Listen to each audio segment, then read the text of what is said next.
when the Attorney General, Dr. Dominic Ayine, broke the news that a Ghanaian had supposedly transferred almost 40 million Ghana cedis or state funds into his private endeavors in March this year, 2025, a lot of eyebrows were raised, and many seem to have expressed concern about how an individual would transfer such a huge amount of money meant for a state institution into his private business. That was in March 2025, and Ghanaians have followed the case since. There is a man who has led the accused in the midst of the allegations. His name is Samuel Atta Akyea, a renowned lawyer and a man who has also been in parliament since 2008 on the ticket of the opposition NPP, has worked even as a private lawyer before joining politics later in his career. Today, like I just told you, we are here to have a conversation with him, not just on the case, but also a bit about what's happening in the country. Thank you so much for joining us. Hello, sir. We're grateful that you agreed to have this conversation with us. My pleasure, as always. And like I did say, this case has been on since the Attorney General broke that news in that press conference, I believe on the 24th of March, 2025. And your client was arrested, that was what the AG told us, was arrested at the Kotoka International Airport following allegations of financial malfeasance as a former director general of the National Signals Bureau. Yes. You must be shocked that one person will be accused of such huge sums of money. Well, in the first place, that was an aberration that the Attorney General decided to pronounce a man guilty in the media space before starting the prosecution. We've had several Attorney Generals, including Jeffrey Bain, Joe Randolph, and even some of the NDC female Attorney General. We have had all of them. You see, because immediately you use the press, then you want to taint the person before you start the prosecution. So the question is, if you destroy a family in the press, that they are thieves, they've stolen so much money, they should come for plea bargaining, only to be acquitted and discharged by a court of competent jurisdiction. How do you repair the damage?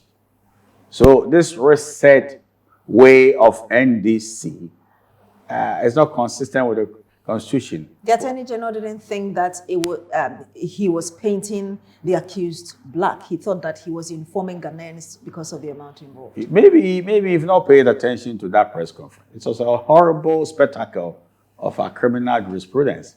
He said they are people who are going to go to jail and they better come for plea bargaining. I wish you pay attention to all that he said. I remember he said all of that. Yeah, he said all that because then at that point in time it was the court and the prosecutor in a public space where they've packed their own people to deal with the matter. Because I didn't hear one journalist being bold enough. Attorney General, you are wayward.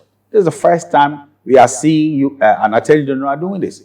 What is the presumption of innocence as enshrined in the Constitution? Every man, for that matter, woman, is presumed innocent until proven otherwise by a court of competent jurisdiction, or in the media space. We've had a journalist asking that question in one of his press conferences, and he answering that, like I just told you, that it wasn't to prosecute the person in the public. But when you say somebody, you have condemnable evidence against another person, and in fact, it will be in his best interest to come and plead bargain. What are you saying? You are guilty by my standards, not by the standards of the court of competent jurisdiction. And do you know who is speaking? The Attorney General, the Article 88 creature in the Constitution, the one supposed to administer justice and fair play. So that was very distasteful. And now we are in the court. But let me tell you one of the things which happened also. The theatrics did not start with the Attorney General. Can you imagine that a security couple of the realm called Ghana comes to Ghana through Kotoka International Airport, not through the bush, and he's supposed to be prosecuted or investigated? And then when he's in the airport, they put a handcuff on his hand like a common criminal. All that I've come to know is that when you say you are investigating somebody. A phone call, oh, yes. Kwabena Adu Boahene, Yoko would want you to come over tomorrow for us to start an investigation. You may come with your lawyer, and the time scheduled you for the interrogation is 1 p.m. We'll go into that as regards why the Attorney General, based on the Attorney General's own words, why he chose to use that avenue. Well, he was arrested by Yoko at the Kotoka International Airport. But back to my question about whether or not the revelation from the Attorney General shocked you as a person that an individual would have as much as that amount of money transferred into his private account. But it's all bogus. I have to tell you that if you pay regard to what they were trying to say, they didn't even understand why the account was open. There's a clear indication that the money was coming from the operational account of the national security, and they wanted to do operations via accounts they opened. So you could see a letter originating from the then national security and the coordinator, chairman, to Advantage Solutions, that they should open the account so that they do what they do. So the point was, and the contract was with an Israeli company, why not transfer directly from the National Signals Bureau account into that account? And again, the allegation is that instead of the 49 million Ghana cedis, your client transferred just 1 point something, and the rest they couldn't trace it. It was rather transferred into his private account. That was the basis. You see, do you know who should come and interpret this? Kandapa.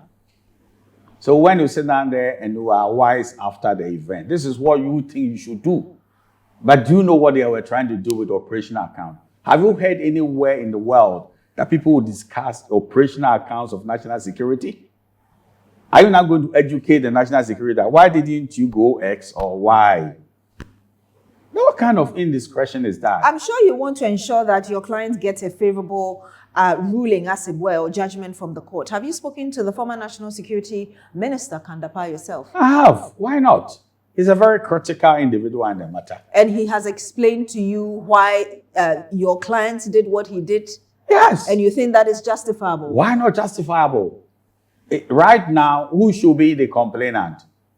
Is it not Kandapa who should say that Adu Boahene was a rogue, security operative, and while I was there, he was stealing money.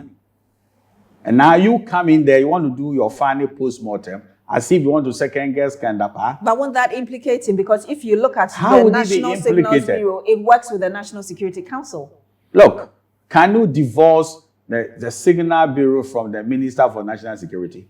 Can you divorce that office? Do you know the one who superintends over all the affairs of national security? He's a minister. This is just, excuse me to say, an appendage of the system. So you think the minister is deprived of power to superintend Kwabena Adu Boahene? Let me get you correctly. Are you directly saying that if Adu Boahene is being tried, perhaps Kandapa should also be interrogated in the midst of this because everything was done in conjunction with his office? You see, don't you think the investigation is sitting upside down? That you wouldn't want to call Kandapa first. In fact, the first prosecution witness, if this is a crime, should be Kandapa. How do you know the Attorney General doesn't have it in its pocket, as it were, to call Kandapa? But the trial is on. They've said they have filled in 3 witnesses. We know the witnesses. Kandapa is not one of them. You talked about, and so you're challenging the Attorney General to call Kandapa if indeed he wants to have a proper case. Is that what you're saying? Well, I wouldn't want to tell you the tactics I'll use. But whoever should exonerate Kwabena Adu Boahene, I'll call to come and exonerate him, if we come to that point. You talked about the fact that the approach the Attorney General used in arresting your client, you describe him as a senior national security couple. That's what you said. That is who he is. And he shouldn't have been arrested at the Kotoka International Airport like he did. Let me read to you a bit of what the Attorney General said in that press conference. He said that your client seemed to throw dust into the eyes of investigators by buying tickets to UK and then to Dubai, and suspecting surveillance a stop order was placed, leading to him being arrested. How do you interpret that? Does it make sense to you that a man is playing with tickets to avoid arrest? Then he comes into the Ghanaian space. I mean, that's an absurdity.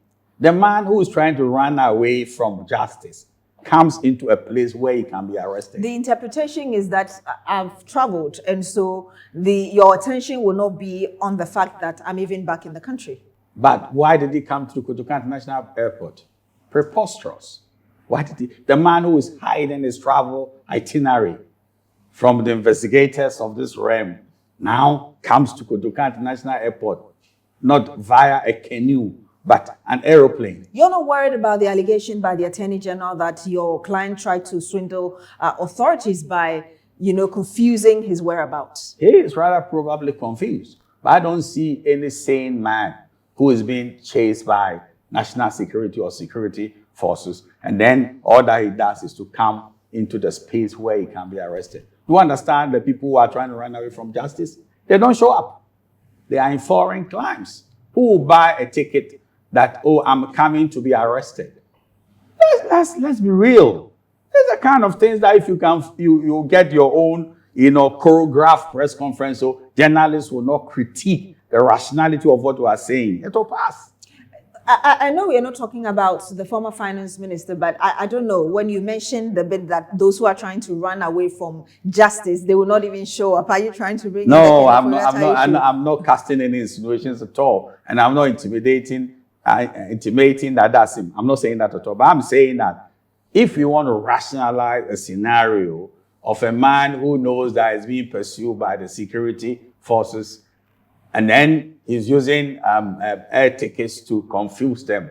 The self-same man who is trying to hide his itinerary from Yoko or whatever institution comes to Ghana through the Kotoka International Airport. Doesn't that sound absurd to you? Why would he do that? Not wanting to stay too long on this, but do you disagree with a claim by the state, of course, represented by the Attorney General, which I mentioned even in my intro, that your client, Mr. Kwabena Adu Boahene, transferred 49 cedis from the National Signals Bureau's account to a private BNC's account for onward payment, and I just mentioned earlier, to the Israeli company that NSB had a contract with, but only $1.7 million. That's approximately 9.5 cedis, I believe, at the rate of the time the calculation was done, and the rest used by your client and the second accused, which supposedly is his wife that you represent. It's painful to come to terms with some of these things. I'll try to be factual, not to run commentary on the matters pending before God. Let me tell you something which is very absurd. Kwabena Adu Boahene could not transfer money from the operational account of the national security into his private account.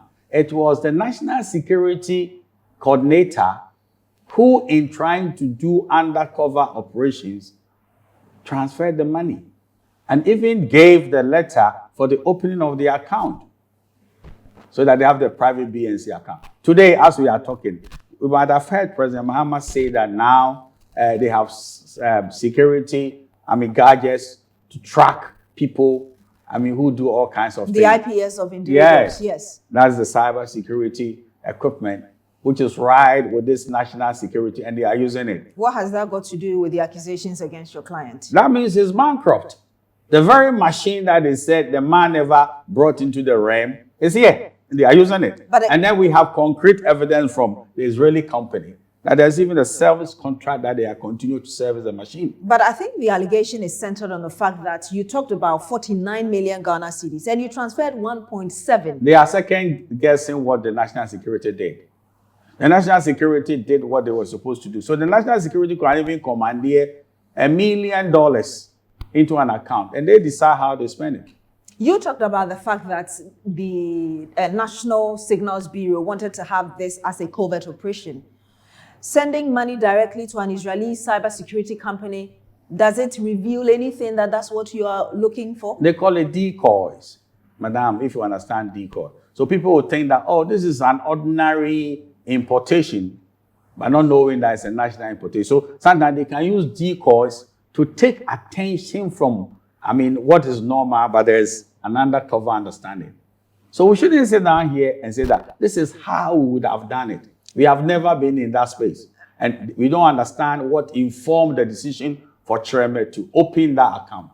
Ms. Atta Akyea, would you say that you and your client will be able to account for the 39 million Ghana cedis that the Attorney General is alleging was transferred into private accounts used for private purposes? Are you able to account for that before the court?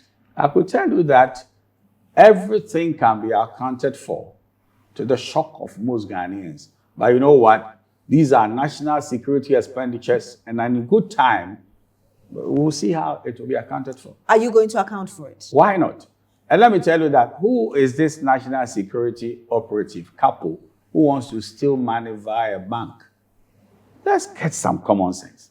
Who is that? Who's going to do that? That today, national security man says that, look, I want to steal money, but the money I'll steal it from a bank. How can we do that? Your client is being tried Yes. for his operations within a particular period of time. Yes. Why did you find it necessary to ask the court to compel whichever institution, i.e. the national security, to reveal its transactional details from 1992 to date? To expose the bankruptcy of understanding of those who are prosecuting him. Because there's a pattern of national security, so that people will see that, oh, this is what they do. And you go back and find out that the national security has been using all manner of means in the operation. So that this is not new. That's what we were trying to do. And unfortunately, the judge blocked it. You've admitted in this interview that the national security wants to use decoys in its operations. If indeed that is the case, then there was no point asking for the national security to review its transactional financial activities when you know that that is also supposed to be protected. But they don't want to protect that. They know that they should go and do indoor investigations because it's national security. They should, even if they have dirty linen, they don't watch it in public. So if the man stands and the wife, they stand on the verge of going to jail, that every arsenal they have, even if it means that, oh, let's go and resurrect Kojo Chikata of old to come and explain that what you are trying to do is so mundane. And by operations of the national security, there's nothing criminal about it. You use every arsenal we have to expose the innocence of our client. But that is exposing the national security apparatus. You're protecting your client to the detriment of the country's national security. I think this should be addressed to the Attorney General, who thought that you should go to the press and blow national security But you matters. asked for the document from the national security. When they have a noose around our neck, and we have exculpatory evidence that will show the innocence of our client, and we stay aloof, so that if they don't respect national security, where do we stand? And it is based on that same exculpatory evidence that the Attorney General or the court rejected it. And I know you're appealing that. We have appealed it. You have appealed it, which is why you're asking the court to halt proceedings until you have the result of the appeals court. But the fact that the Attorney General or the state feels that you want evidence from me to exonerate your client, I won't give you. Shouldn't that tell you that perhaps you're not asking for what you need to ask for? Madam, it's not that Kwabena Adu Boahene and Angela is asking for too much. The law says so. Article 19 talks about exculpatory evidence, that a man should be given the facilities for him to defend himself. And if we have anything in the hand of the prosecutor or agencies under the state, they should surrender those things so that an innocent person will go to jail. So exculpatory evidence is not the invention of Kwabena Adu Boahene. It's in the law. What will you do if on the 17th of October, the court rules against what you have, requested for? Ma'am, I advise myself. I wouldn't want to second guess what the judge would do because that's not the professional thing to do. But at every turn, I will advise myself in accordance with the law. That's what I'm going to do. The Attorney General, Justice Ramsay, has accused you of, and I'm quoting him here, throwing the matters in the case to the media and putting pressure on the case. How do you respond to that? You see, there is a very unfortunate situation we find ourselves in, that if they could get hirelings, and if we are following the media space, to even throw dirt on Kwabena Adu Boahene that this guy is in the car stealing business. This guy is even been hiring nude dancers and all kinds of crazy things they are trying to put in the public space. That should go. Honorable Sremsai has not had, if you like, the moral courage to say that. Why are you besmearing a man when we are trying him? It doesn't minister to him at all. And therefore, we are the dummies. We should keep quiet when they are throwing the feces at us. We shouldn't say anything. Why should we permit that? Is there an indirect way from your side of courting courting public opinion instead of following through with the court based on the allegation of the Attorney General against you? I didn't see even the basis of the allegation of the Attorney General. How can I bring any pressure to bear on the judge? How am I going to do it? Understand? If anybody is press shy, they started it.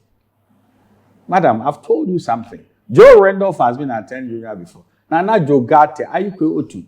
I've never seen an Attorney General who believes that theatrics is equal to competence. If you are strong in the law, you go to the law court. You don't try to entertain the press.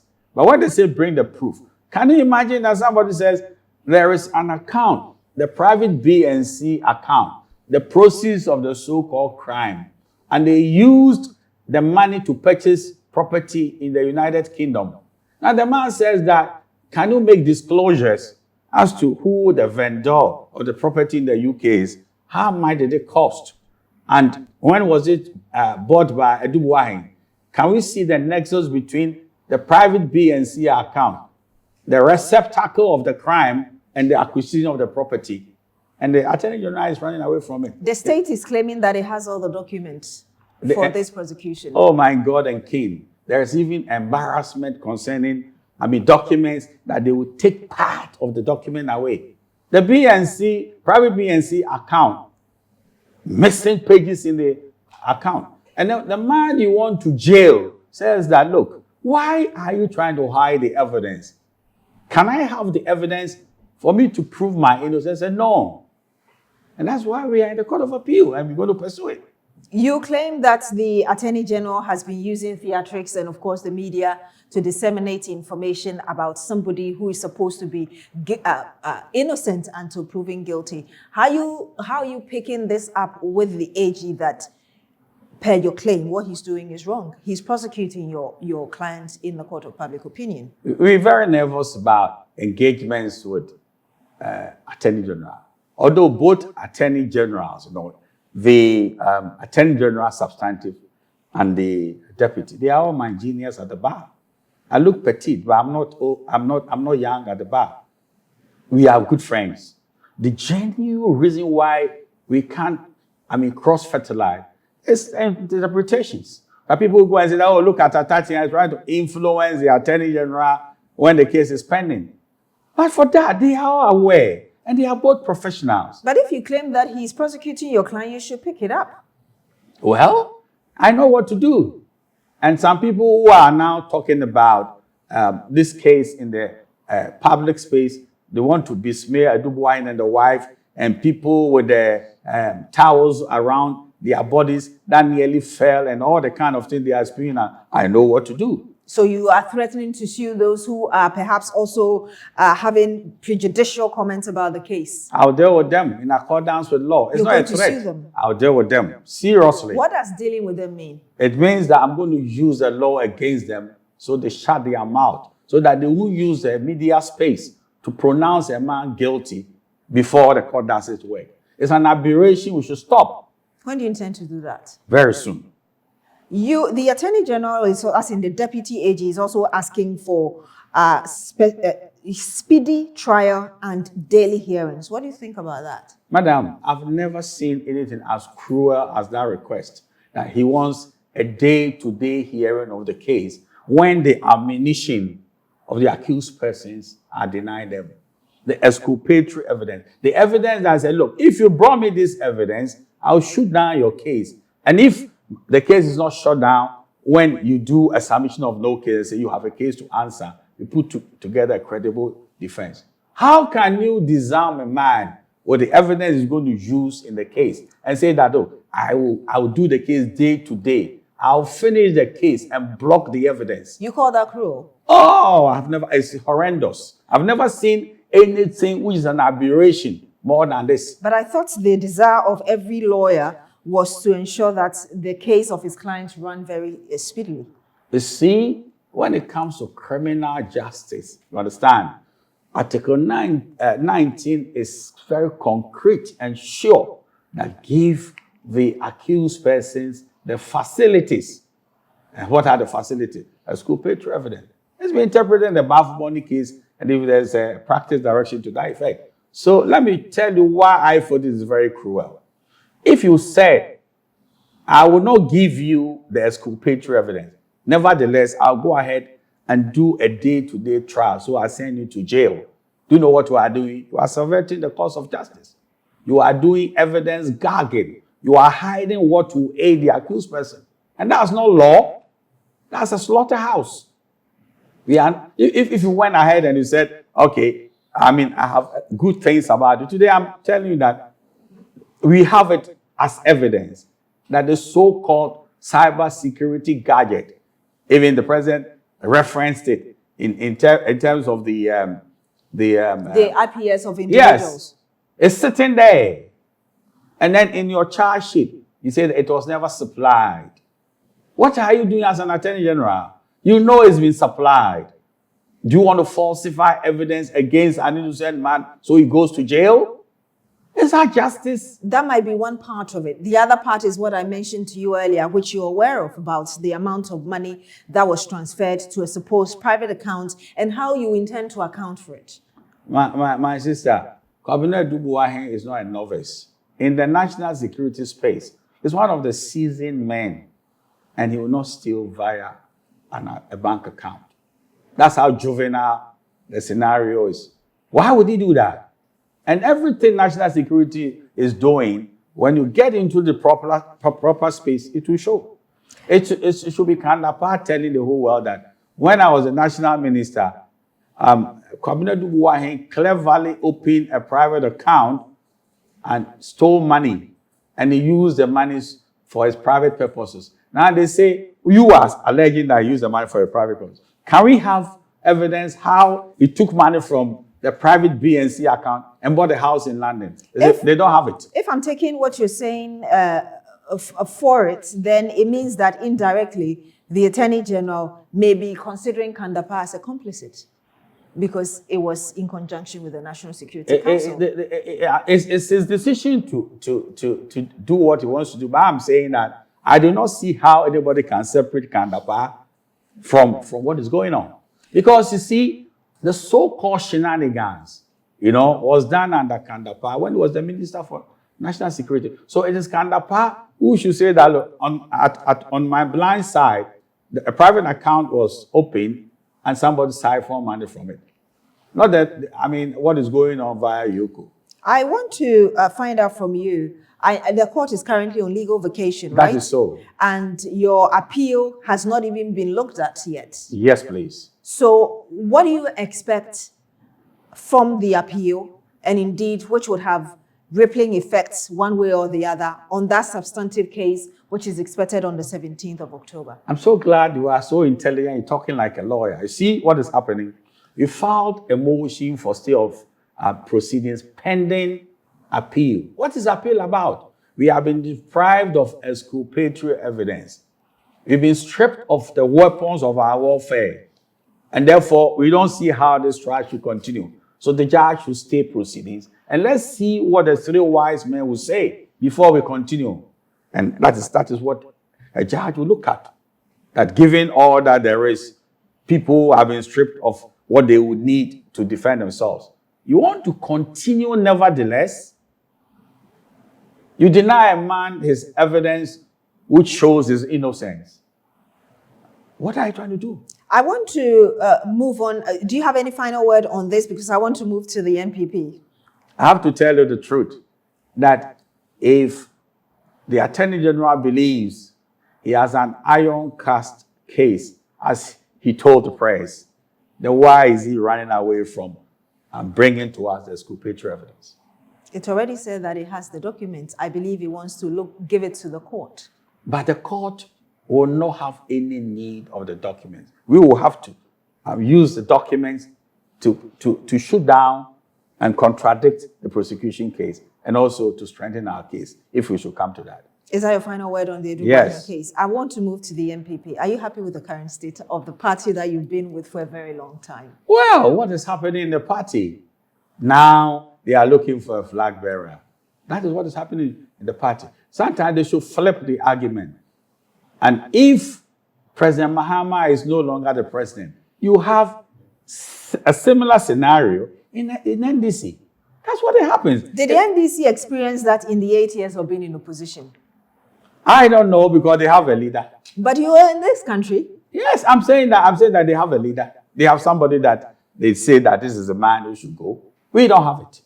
So right now, what you are seeing is the normal political dynamics where people are competing for the flag bearer. But shouldn't you be worried? Because we've had some of the flag bearer aspirants accusing the party executives of trying to project one candidate against others. One of the individuals who's spoken, for instance, is Kennedy Japan.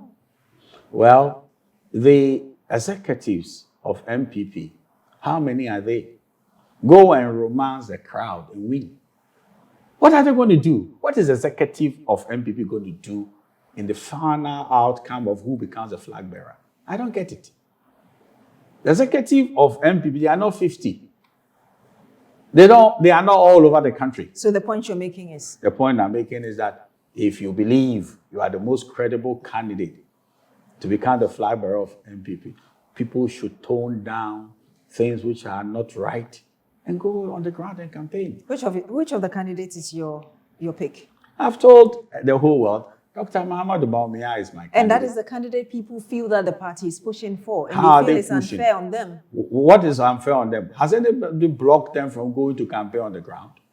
Is there any blockade in terms of going to Tamale, Chibi, Apapem, and places to go and say that you are the ones going to elect the flag bearer? They call them the delegates.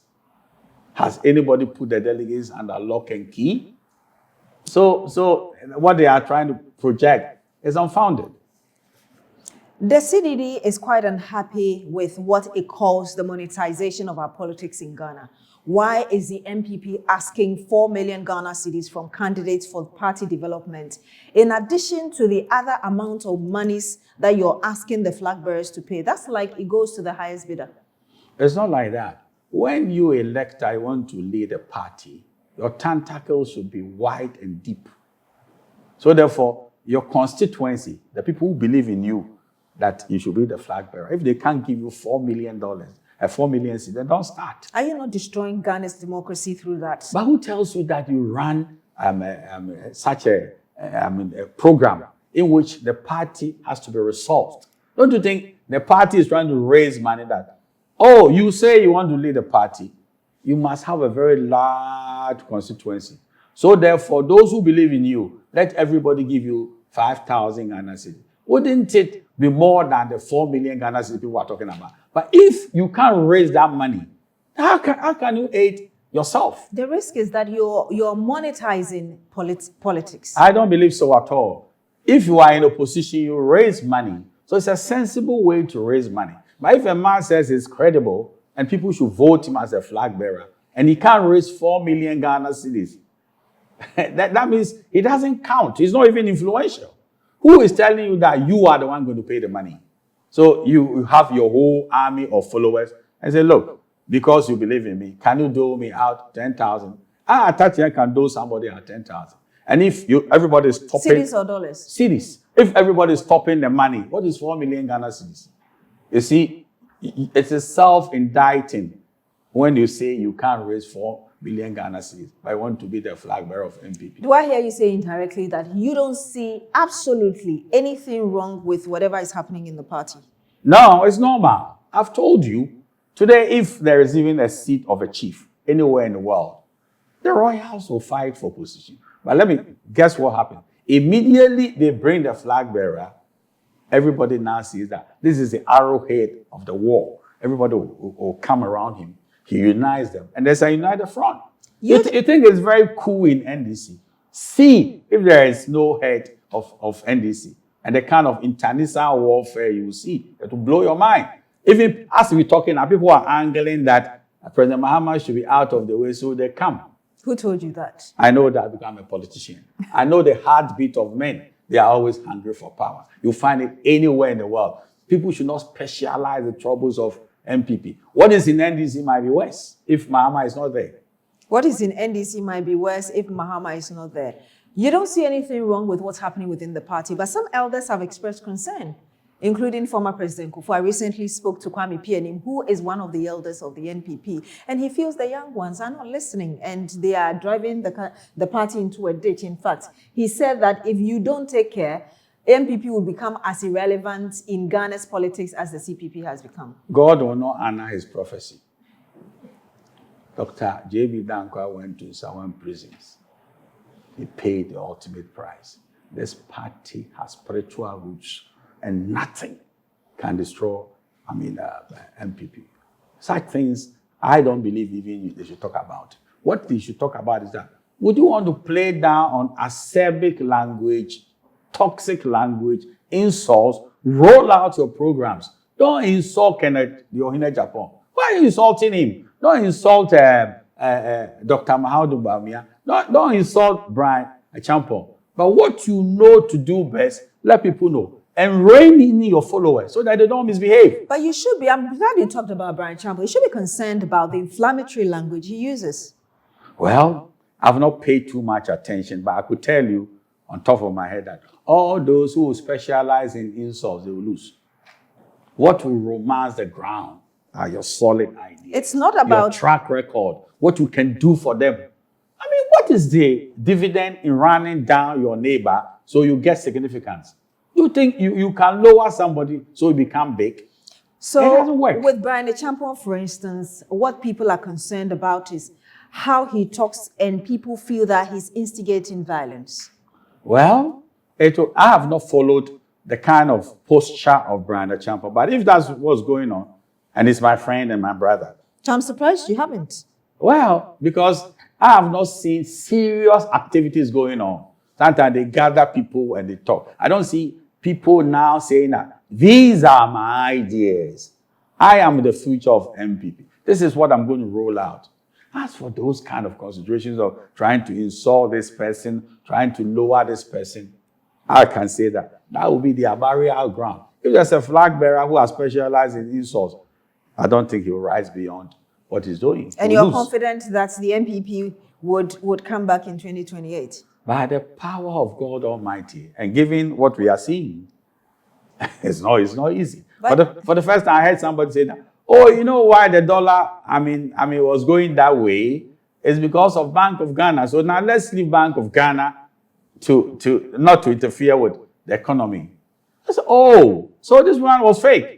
And people were clapping. We are in town. When we came in here, now the dollar is now 10 to, I said, oh my God. Mr. Atakyea, I want it to be dishonest on your part to say that, because the NDC came to meet almost 17 cedis per dollar. Yes, took it to 10, now it's risen to above 12.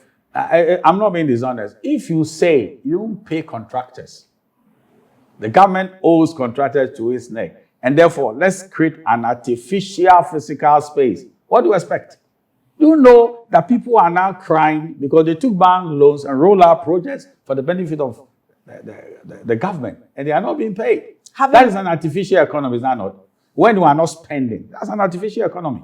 Is that not so? You seem to be indirectly assessing the Mahama administration, but I'll still ask you what will be your general assessment, because a number of Ghanaians seem to score him high. Well, I am very concerned about the rule of law. I don't say. Today, people are being stampeded. Even now, I'm of the view that some of the matters that they are dealing with Yoko has no mandate to do what they are doing. Like which ones? How can you say that somebody is, dealing with cars, and that should be the remit of Yoko? It's the Interpol, CID. Because are you talking about the Shatawale issue? All those issues. What for? Now you want to reduce Yoko to the CID. Yoko deals with matters involving the state. So people have ripped off the state. But I'm sure you know the circumstances surrounding Shatawale's car. I know. Well, it's a private thing. If Shatawale bought a car from America, it was a stolen vehicle, it is not Yoko that follows a private man's car. It's not a government car, but Interpol. If you know where Interpol is, CID headquarters, they will be giving the alert that somebody has brought in a very expensive car. The car is stolen. And when they get the alert, the Interpol will follow. Even when there was supposedly murder involved? What murder was involved? And Yoko is now in the realm of murder. You know the ones who have been specialized to look at homicide and the rest of it. CID headquarters. So there's abuse of power when you see Yoko doing all manner of things and imprisoning people and hiking, bail terms and conditions, you know. So when I asked you about you assessing the Mahama government, you're talking about rule of law. Yes. Is that all you've got to say about his government? I'm a bit skeptical about the fight against Galamsey. You understand? Because we were run down seriously that we were doing a lot of Galamsey. Now, I heard for the first time, and I was shocked to my soul, that, even if it's illegal, insofar as we could rake in $5 billion via the gold whatever agency. Gold board. And then we are making some money. So when we degrade the environment, and when we will soon be net importers of water, it's good for the president. So long as we are making some money. Mr. Atashe, I'm sure you've heard government officials, including the president himself, say that we should be able to distinguish between illegal mining and small-scale mining. Plus, even those that they felt were involved in illegal mining. If you remember the campaign period, we remember Professor Nana Jino saying that they were going to teach people to mine responsibly. You don't think that these are ways of trying to curb the situation or distinguish between illegal mining? They've not started to teach anything. And you know that. And what they are saying is that bring us the gold, even if it's in the cemetery. That's what they are doing. And if all the rivers are messed up, we need the gold. So we cross $6 billion. We need the money, not to sanitize the environment. And guess what? If we are not careful, we'll be net importers of water because of the turbidity levels. We know that. Do I hear you say indirectly that you feel that the Mahama administration perhaps is encouraging mining because all it's interested in is money? Absolutely. But you know the government will disagree with you on that. Well, but on the president, says so. You didn't listen to the president. What he said was that he wasn't comfortable declaring a national state of emergency, but rather the government is looking at exhausting all the process. He said that, and that's not even my chief concern. My chief concern is that, look, insofar as some of the monies which are even illegal, if they are even it's illegal mining, and the monies come to the gold board. And recently we had $6 billion. It's a better arrangement. And if people do not have work to do, and then they are doing illegal mining, what do we do? And somebody posed a question. We don't have work to do, so armed robbery is good. The armed robbers could say, you know why we are doing armed robbery? We don't have any serious employment. What do you expect the government to do when it comes to illegal mining, for instance? Well, they should be serious about what they are saying. Understand? People are saying that the police wanted to give you a helping hand. And they said the police cannot be sure as to who is doing illegal mining and who is doing legitimate mining. But the president explained why he disbanded the police team. Did it sound right to you? That the police are so wayward, they don't know the difference between Galamsey and valid mining. The police will just be wayward and go and be disturbing people. So I don't believe so. What specifically do you expect the president to do? You said that he decided not to declare a national state of emergency is not your concern. It's not my concern because he wouldn't do that. Because if he declares a state of emergency, the gold board will lose money. Do you know the meaning of the state of emergency? That means stop all this gold business. Nobody should go there. It's like a curfew. His reason is that we haven't exhausted all the other processes. What processes does he want to see again? Now your water is like what? He's seen everything. He's seen raw degradation of the environment. What would you say to critics who would say that you were in government for 8 years? You didn't do anything about it. Do you have the moral right to question a government that has been in Who tells power you for we didn't do 8 anything years? about it? That's what critics say. Yes, who tells you that? In fact, now people are saying that Akufo-Addo was more serious with Galamsey than President Mahama. But he put his presidency on the line, and people say that it didn't see it tells you how endemic it is. And they said that, look, when they come in, they are going to do X, Y, Z. They've not done anything. And rather, indirectly, they are enjoying money over environmental degradation. And if you're listening to the press conference of the president, it will not be lost on you at all that, oh, we are raking in money. Why don't you pipe down on this guy? I'm saying matter so we get good money. I think that registered with you, or it didn't. How do you assess the new IGP, Christian Teteyono? Well, I think he's a very disciplined officer. He's been around for a long time. So far, so very good. I am of the view that they should give him space to take care of the internal security. You know, all the security apparatus should work with him. Because as for internal security, properly so-called, is the remit of the police. But the NPP, the national organizer, Nana Boachi, yes, is accusing him of using state resources to prosecute NPP people. And one of such reasons is Abronye, who has gone to say something and now is facing the law. Well, whatever Abronye say, I am of the view, I'm not here to do any evaluation. You should go through the due process. For example, Mom, why do you want to remind a man for misdemeanor, insulting behavior? Well, I mean, what kind of thing? You see, then you want to show raw power. Making a mountain out of a molehill, that's what you're saying. Precisely. And then somebody too is in America. He even insulted Otunfo and my king, they were changing. They gave him a VIP treatment and walk in this space. What hypocrisy is that? But you do understand, yes, please, that the laws in jurisdictions are different. No. US and Ghana, they are different. No, the bloke who was insulting people in the US walked in here. You didn't know? The man who could insult Otunfo and Ochehini free of charge is a pathetic hypocrisy that I don't understand. Selective justice, you say? That is what it is. So therefore, if Abronye is wayward, and I don't encourage waywardness in terms of his speeches, I mean, you should deal with him. I shouldn't be like, oh my God and King, a man is remanded. What would you say to those who would say that perhaps it's the political nature of our system, because the NPP, when you were in power, NDC also accused you of saying? What was it? Did Akufo-Addo say that I'm going to arrest somebody for, running his mouth? And when the man is running his mouth, and then the person should be remanded? So let's get the scenarios clear. Akufo-Addo gave space to free speech. We had a number of people who faced the law because they spoke against the president. Give me an example. Let me critique it.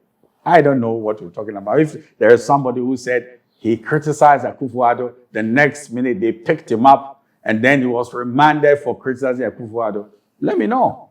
I'll give you that in the course of this conversation that we are about wrapping up. But what's your thoughts as a lawyer on the removal of the Chief Justice?